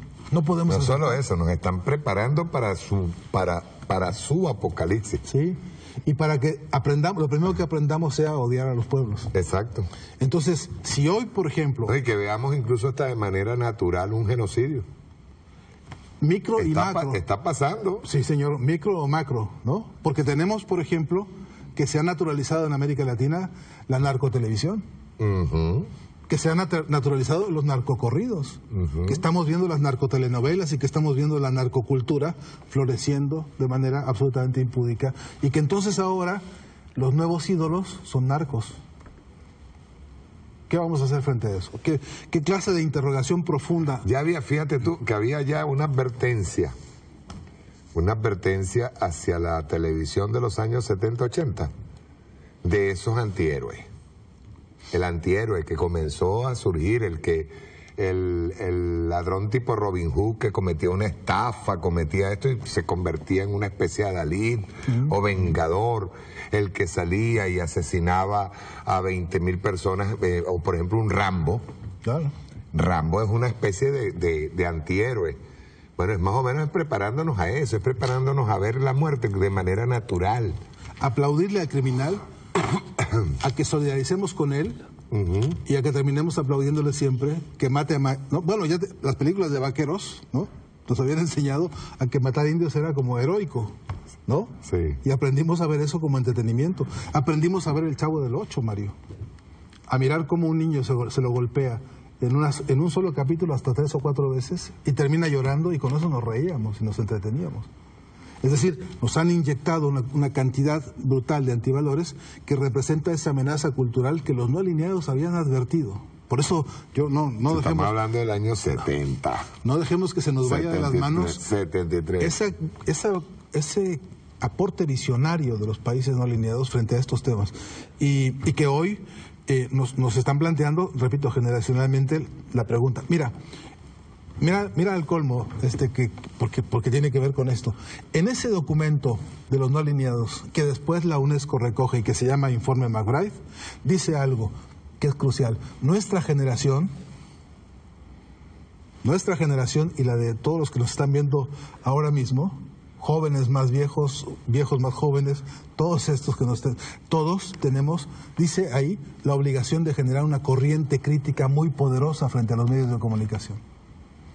Una corriente poderosa que sea capaz de decir, está bien, ve todo lo que quieras ver, pero siempre con un dispositivo crítico. No te voy a prohibir que veas. Lo que voy a pedirte es que te habilites. Ve y critica y analiza. Habilítate para ver, para que no te coman el cerebro, para que veas en defensa propia, para que te vuelvas una persona que tiene capacidad de juicio crítico. Estaba recordando un concepto de mi viejo. Mi viejo, cuando yo tenía 9 o 10 años, me ponía a leer el Nacional, sobre todo las páginas internacionales. Y él me decía, todo lo que tú veas ahí, interprétalo al revés. Bueno, mira, un método así, ¿no? Un método práctico y directo, concreto, sí, ¿no? señor. Pero no lo hemos podido aplicar en las escuelas, Mario. Sí. Y vemos a los maestros de educación primaria padecer por los pasillos diciendo, ¿cómo hago yo para lo que tengo que enseñar sea tan atractivo como los jueguitos con que los niños están hipnotizados? ¿No? No, y ahora es peor. ¿Viste ahora lo del Pokémon? Sí, claro. Salir a buscar el Pokémon y a matarlo. ¿No? Es terrible, sí. Es terrible. Y todo lo virtual lo están convirtiendo en un deseo morboso. Pero claro, y además es un ejercicio del poderío. Acá te muestro que yo invento cualquier cosa para movilizar a la gente por las calles de todo el planeta, y este es el poder que yo tengo concentrado. ¿Quiénes son los dueños de ese negocio? ¿No? Desde telefónico hasta ahora digital, una cosa, etcétera. Fernando, propuestas. Sí. ¿Qué propuestas tendríamos, por ejemplo, en el caso, ya estoy hablando de Venezuela? Sí. El presidente hablaba el otro día, tomar los espacios de los medios de comunicación, radio, populares, la televisora del Estado, redes. Fíjate tú que el presidente se ha convertido, creo que es el único presidente que trabaja en varios ámbitos de las redes al mismo tiempo. Sí. Mientras está haciendo la transmisión por Venezolana de Televisión, está transmitiéndose por radio, muchas radios a nivel nacional lo retransmiten, pero luego empieza a utilizar redes, Facebook, Periscope, varias, o sea, utiliza Instagram, Twitter, es decir, ocupando todos los espacios para poder transmitir valores. Sí. Y para poder transmitir un mensaje de la revolución. Y además transmitir los de otros, porque también retuitea y también recomienda. O sea, este es un asunto de despliegue que va en muchas dimensiones. Pero yo lo que creo es que por buena, por ejemplar y por orientadora que sea la conducta del presidente y por necesaria que sea, no nos va a alcanzar si no logramos contagiarnos todos. Exacto. De esa actitud. Es decir, no nos va a alcanzar porque entonces nos volvemos espectadores de uno que hace el esfuerzo si no lo acompañamos. Ahí se requiere solidaridad y se requiere integración y formación. Y nadie te manda a ganar un territorio si no te hace un mapa. Exacto. Necesitamos el mapa que nos oriente. Ese mapa, hoy por hoy, solamente Venezuela nos lo puede proponer porque es el país vanguardia en todas estas cosas, ¿no? ¿Cómo hacerlo? Con una agenda. Mira, yo creo que una de las primeras es que hay que reconsiderar de nuestra agenda de lucha, de nuestra agenda de las luchas, cuáles tenemos que empezar a proponernos, no solamente para defenderlas, para difundirlas, para promoverlas, para multiplicarlas.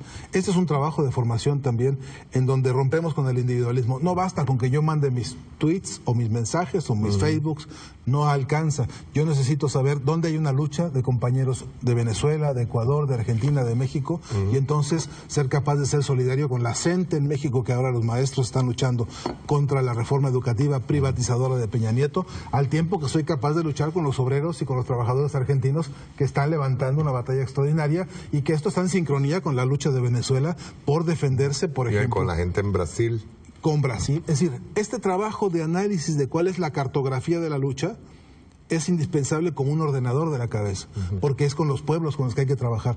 Y a eso hay que darle fortaleza. Si un día de estos, mañana, hay una lucha que se está dando, por ejemplo, ahora en Bolivia, y nos levantamos todos dispuestos a apoyar, a difundir y a multiplicar lo que Bolivia está luchando, seguramente seremos útiles a una multiplicación que no vamos a lograr si no nos ponemos justamente a esa agenda, la agenda de las luchas de nuestros pueblos. Ese es un primer trabajo que requiere formación, entrenamiento, dirección, hasta de la sintaxis, ¿no?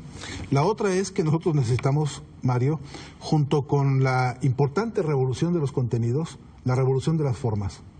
Hay formatos de comunicación que están agotándose.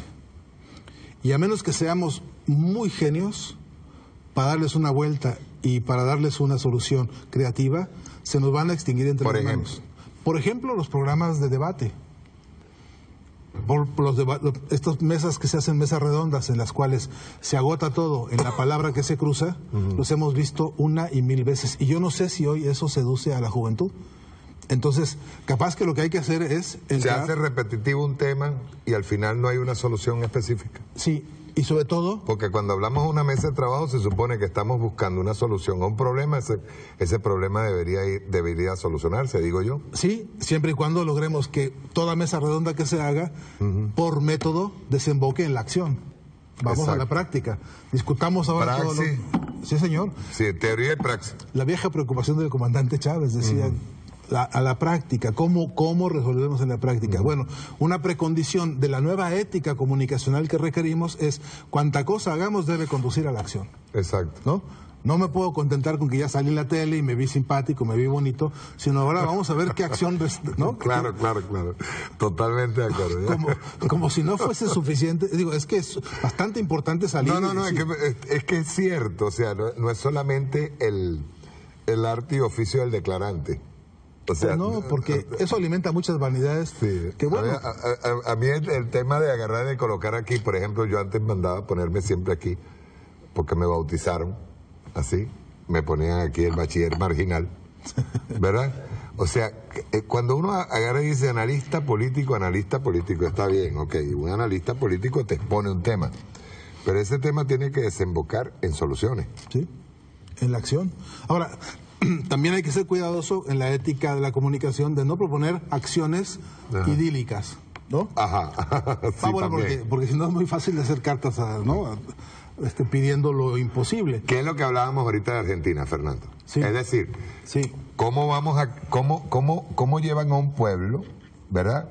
O sea, dentro de todo un proceso de recuperación económica, de recuperación social, ¿verdad? Que tiene sus huecos, esos huecos puedan ser utilizados para reventar todo un avance. Sí.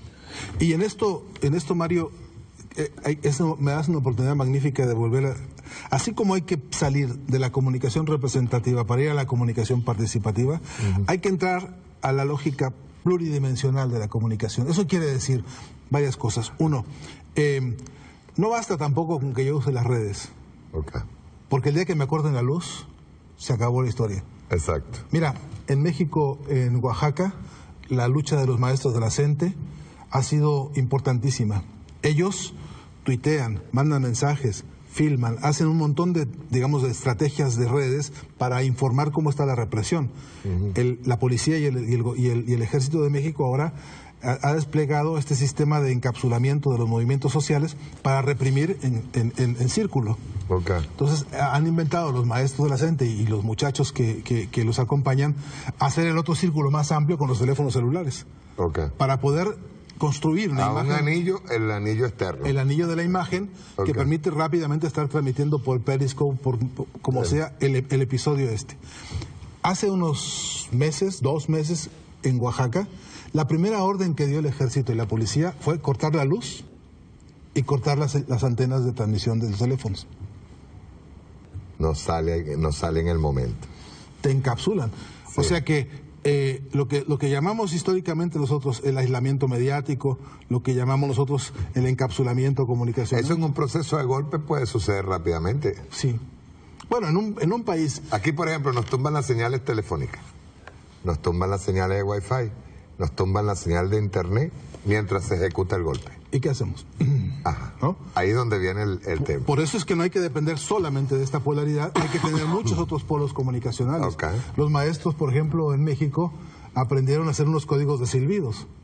Cortaron el teléfono, cortaron la luz y a silbidos avisando, que ya todo el mundo sabe la clave, para arrimarse a defender a los compañeros. Una estrategia de solución comunicacional vieja como la historia misma, en la que... Los silbidos vienen de Canarias, de la isla Gomera. La comunicación misma tiene muchas alternativas creativas que hay que ensayar según los distintos episodios históricos. No vale igual para todos los casos. Okay. Pero sí vale para estos estudiados, analizados y construidos sobre la base de... Pero eso me da curiosidad, porque aquí no es que lo hicieron en el 2002, lo hicieron parcialmente, ¿sí? Con las comiquitas y todo esto. Pero sí, efectivamente, por lo de Chile, es por lo que me llama la atención. En Chile cerraron todos los canales, solamente quedó transmitiendo el canal 13, Hechizada. Sí. Bueno, acá durante el golpe de Estado contra el presidente Chávez estaban pasando comiquitas, les llaman acá, ¿no? Exacto.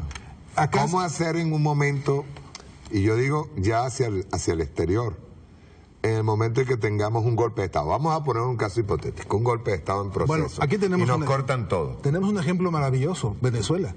Ajá. Mira, acá te cortaron este canal de televisión del que estamos ahora. Ajá. Acá vinieron y lo cerraron y lo cortaron. Acá hubo un enmudecimiento. Enrique Mendoza. Un enmudecimiento, ¿no? Si alguien ha hecho censura y ha cortado medios de comunicación, son ellos, aquí específicamente. Bueno, entonces emergieron los medios de comunicación que se llaman motoqueros, motociclistas, ¿no? Ajá. Lo que fue, nosotros le llamamos a eso radiobemba. Bueno, esa estrategia... De inmediato estaban motorizados, moviéndose por todos lados, carros, gente, empezaron a movilizarse para dar la información. Esos son las venas abiertas de la comunicación en situación revolucionaria, ¿no? En situación de defensa, en situación de acción. Incluso social. Perifoneo, llamando a la calle. Sí, y uno y otro diciéndole, Chávez no renunció, vámonos para Miraflores, ¿no? Ajá. Ese episodio se convierte en la escuela de comunicación revolucionaria. Nos enseña que sin luz, sin medios, con bloqueo mediático, con agresión por todo el mundo, mintiendo y diciendo todo lo peor que te puedas imaginar, mientras está en marcha esa ofensiva comunicacional, este pueblo desarrolla sus estrategias de comunicación a partir de la noción misma de que es un pueblo activado. Se dice muy fácil, pero es un objeto de estudio Pero obligatorio. fíjate algo, si hubiera Fernando. un joven ahora, Mario, de los que crecieron en el proceso revolucionario, que no están enterados de esta experiencia de comunicación revolucionaria en el seno mismo del pueblo, rápido hay que ir a contarles este asunto, porque no van a lograr con el Twitter ni con el Facebook, por más que se dominen en ciertas condiciones, a la hora que te cortan la luz, el escenario cambia radicalmente, ¿no? Fíjate, ve, ¿sabes qué recordaba yo ahorita? En la necesidad de prepararnos para un caso como ese, eventual. Sí.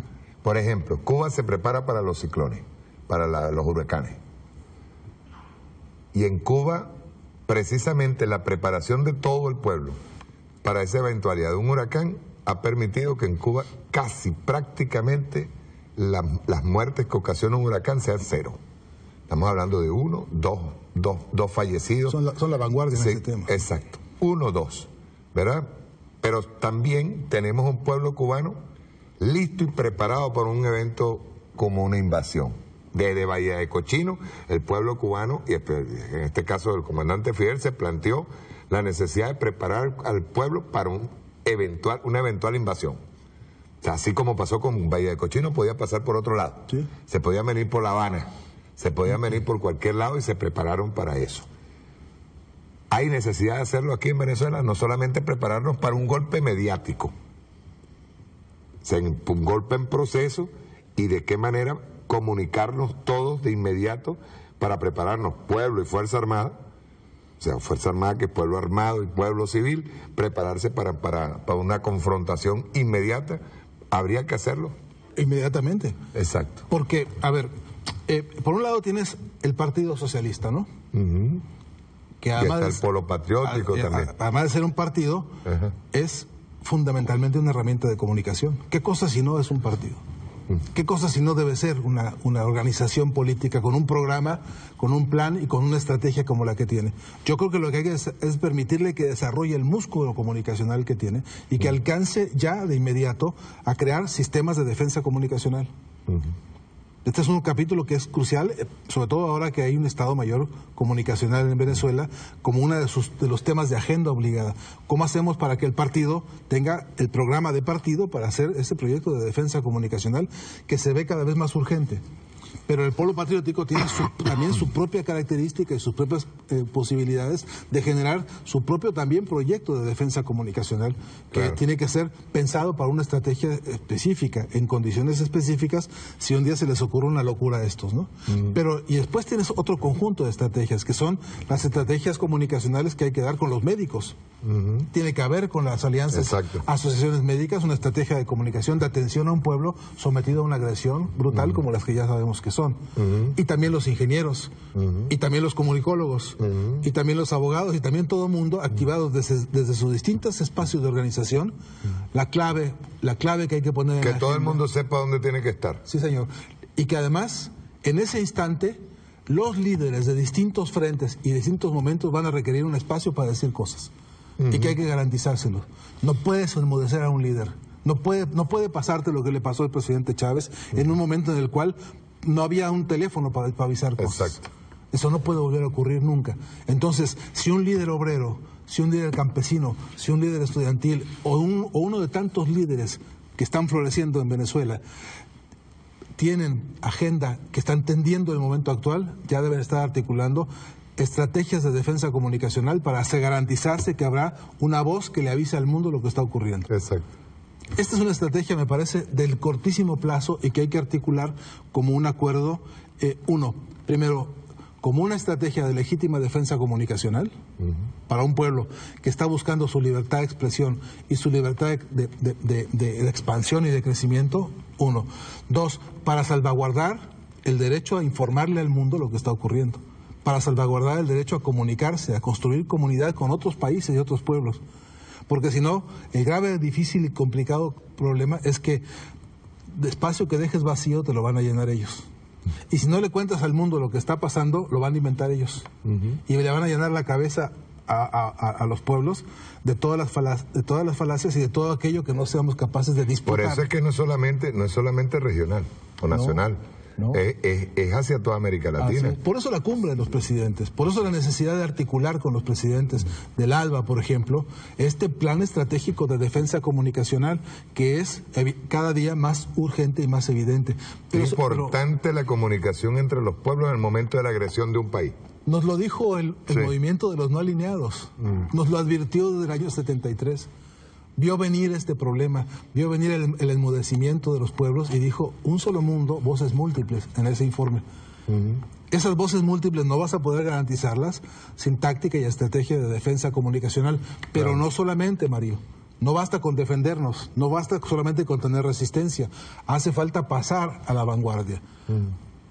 No, y tener informado al pueblo para evitar cualquier tipo digamos, de propagación de la mentira.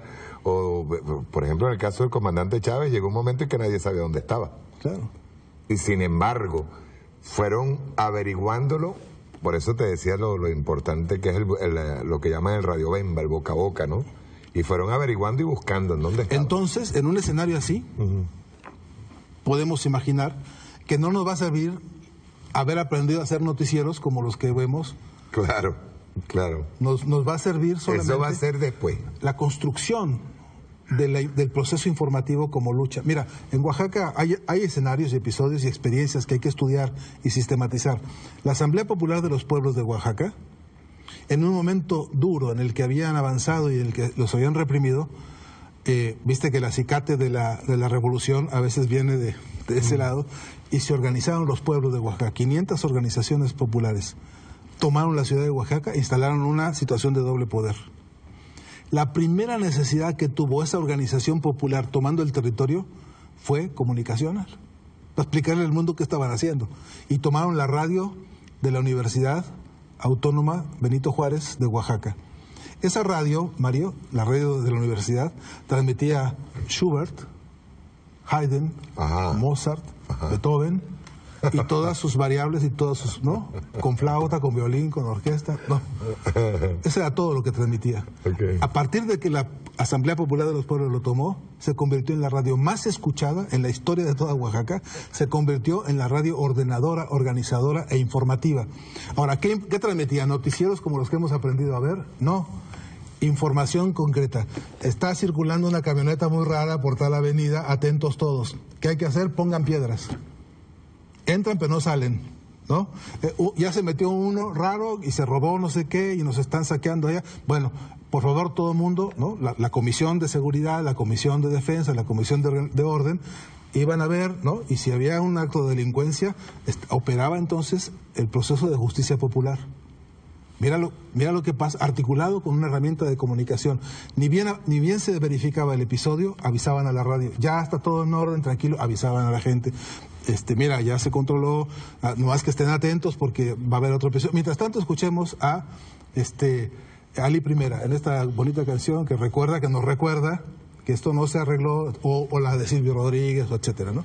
Es decir, esta nueva constitución del proyecto informativo en escenario de lucha nos exige que estemos preparados para eso. No hacerlo puede ser una irresponsabilidad enorme, ahora mismo que somos capaces de preverlo. Y por cierto, las condiciones de eso no son tan ajenas, ¿no? Tú sabes que siempre vamos aprendiendo de lo malo, lamentablemente. A veces, como dicen por ahí, dicen que el hombre es el único animal que pega 2 veces con la misma piedra. Estamos aprendiendo del caso de Argentina en este momento. Yo imagino y creo fervientemente, tengo mucha fe en que ese pueblo se va a levantar en cualquier momento. Sí. O sea, tú no le puedes quitar lo que ha generado beneficio. Sí.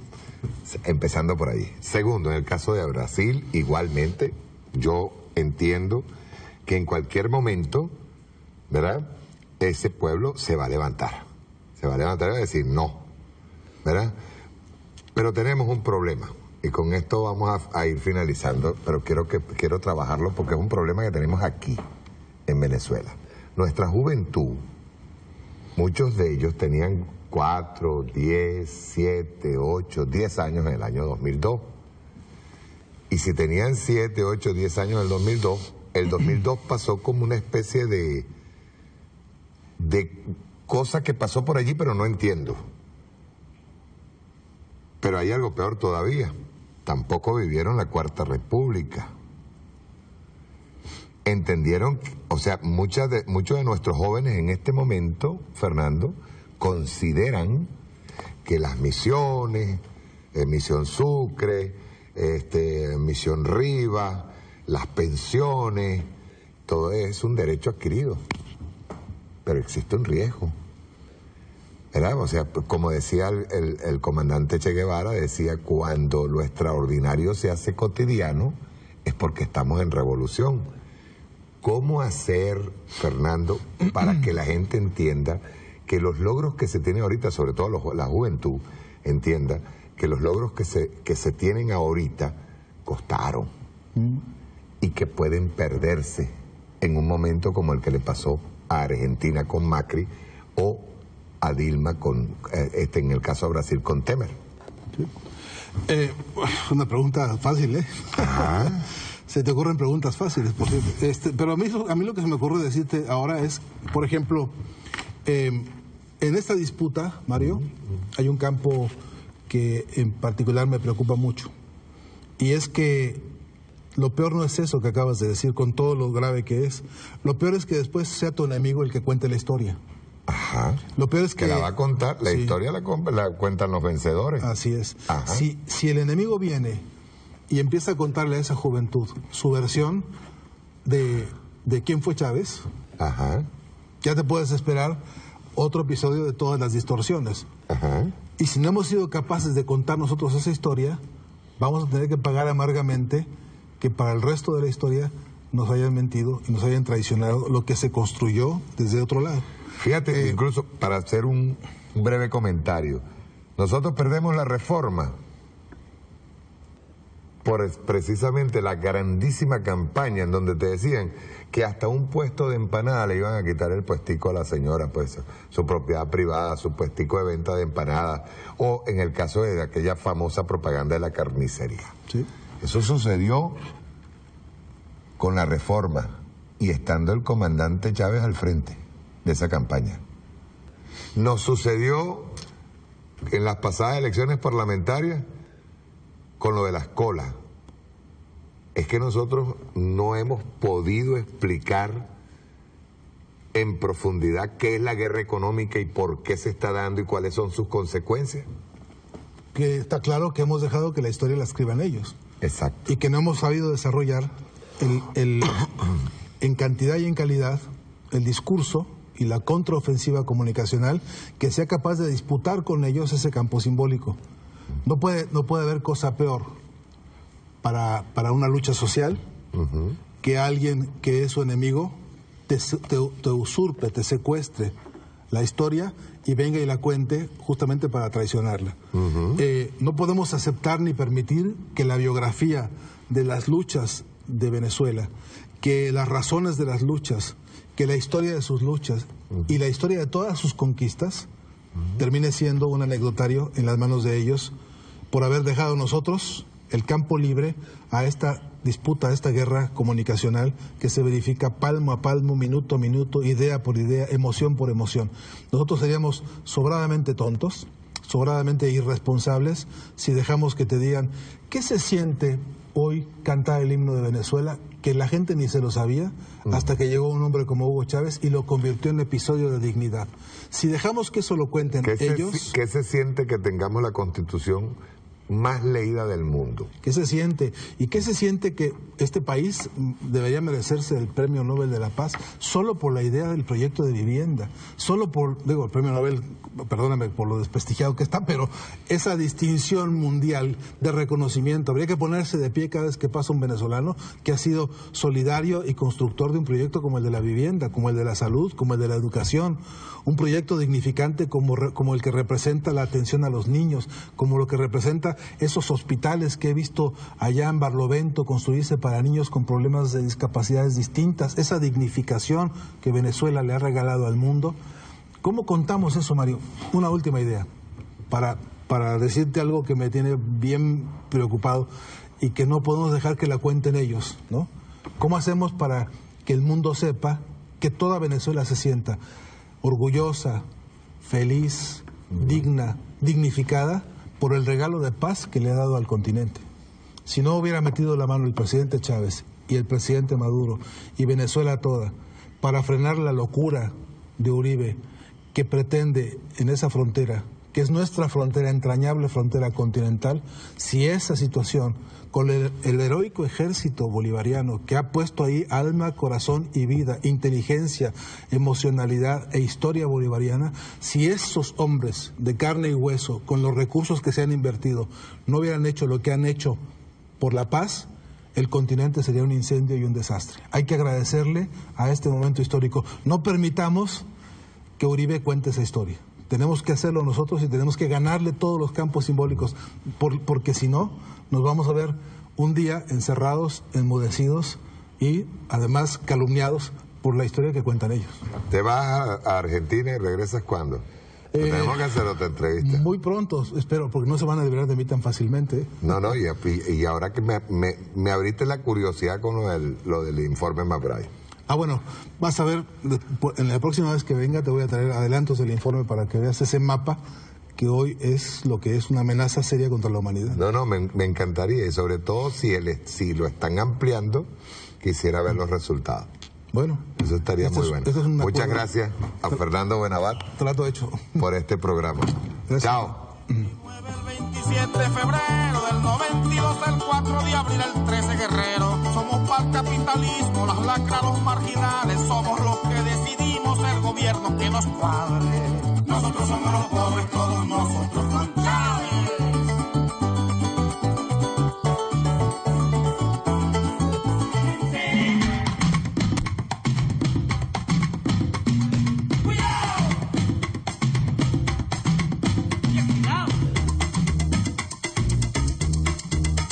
Bueno, yo además de cristiano, yo no soy solo cristiano. Yo soy un revolucionario y también soy marxista.